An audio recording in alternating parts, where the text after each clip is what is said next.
Welcome back. You're watching the Press Club.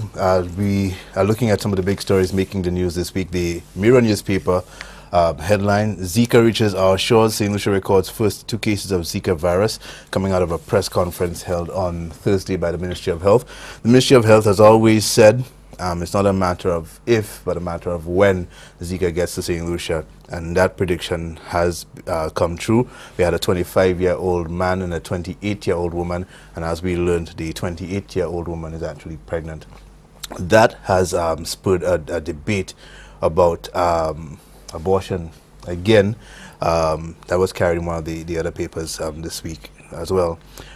In terms of Zika reaching our shores, everything has been done, I think, that could humanly be done by the Ministry of Health to prevent it. Even though it said it was a matter of when, I think we tried our best to postpone it.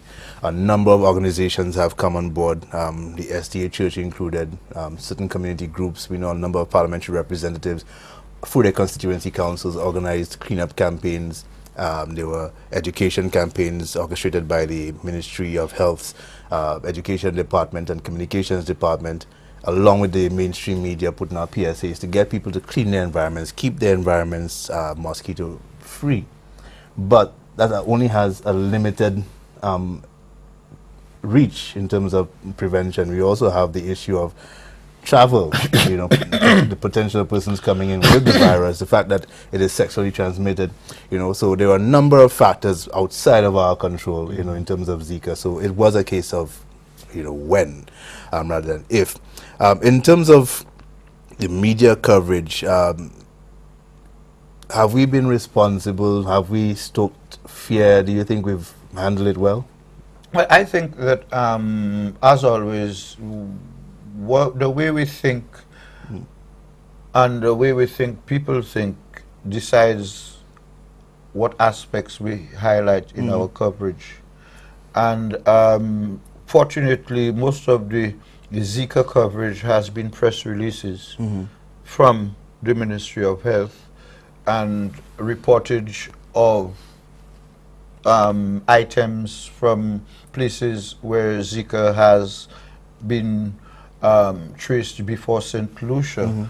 I think that we, on that basis, we have tended to pay more attention to the question of where, on the whole question of pregnancy, right. And you know, whether women should be advised not to get pregnant because 2 cases of Zika have been discovered, and one of the cases involves a pregnant lady.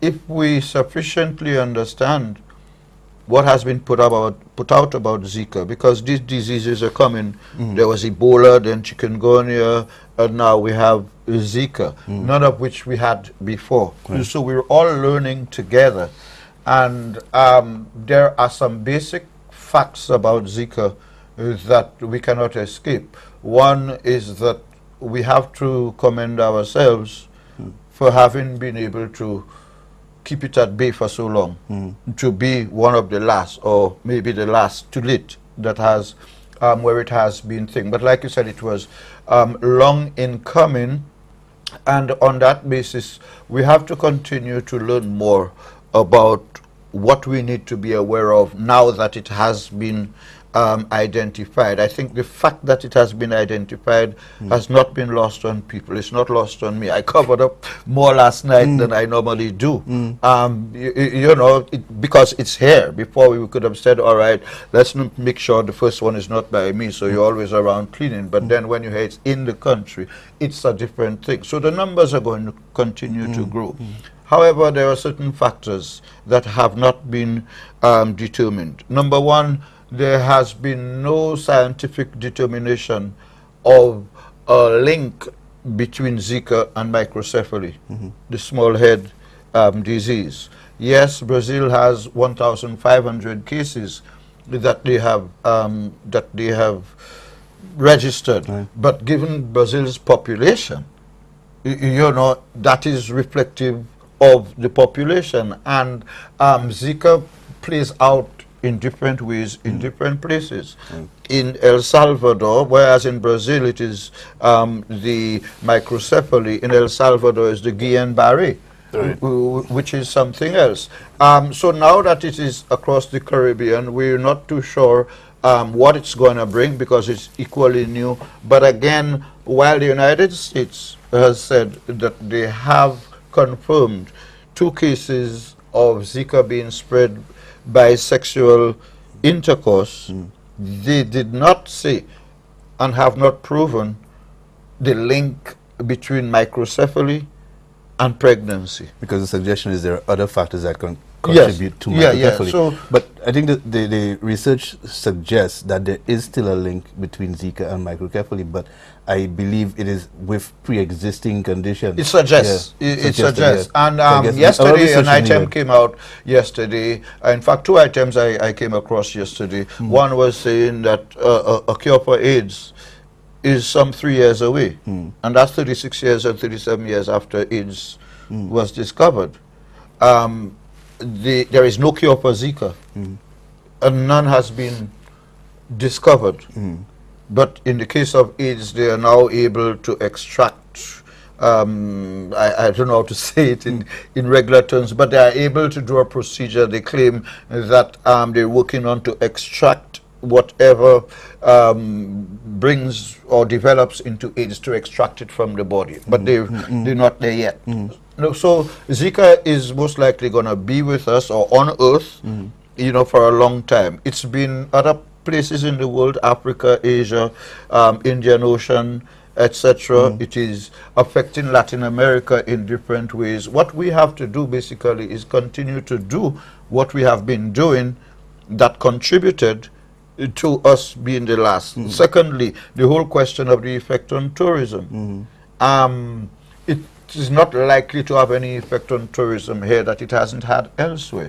You know, even with the thousands of cases said to exist in Martinique, I haven't heard a travel ban on Martinique. So it now means that like we did with Ebola, we have, unlike we do with every other disease that is communicable, we have to tighten the borders in terms of what we do in terms of screening people coming in, whether on cruise lines or the airports. To what extent can we screen people on cruise lines? The screening will have to be done on the lines before. Yeah, bearing in mind that Zika is also asymptomatic, so you may not have any outward symptoms that would suggest that you suggest, yeah, right.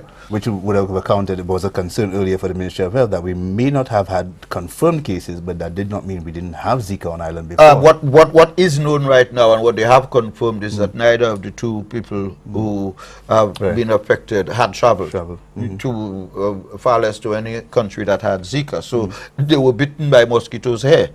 And the main, all the science and everything boils down to one factor: you have to avoid that mosquito bite. And the ministry has for months been saying how we need to go about it, and St. Lucians have been listening, but then no scientist in the world has developed a means to get rid of the mosquito, and it's here. You know, we need to, in our coverage, to better understand the Aedes aegypti mosquito, because it now carries 3 viruses: dengue, Zika, and chikungunya. And now, you know, we may not see the sexiness of the understanding of the scientific aspect of it. We might more be interested in the pregnancy aspect of it, whether it is from the standpoint of avoiding us from understating the possibilities, because while no link has been detected, it isn't said that there is no link. You know, because the small-head babies do exist in Brazil. So I think we in the press need to, like everybody else, in fact, one of my biggest story out of the Zika coming here is that St. Lucia has opted not to follow Brazil, the United States, and those other countries where Zika has really taken root all of which have advised women to avoid pregnancies.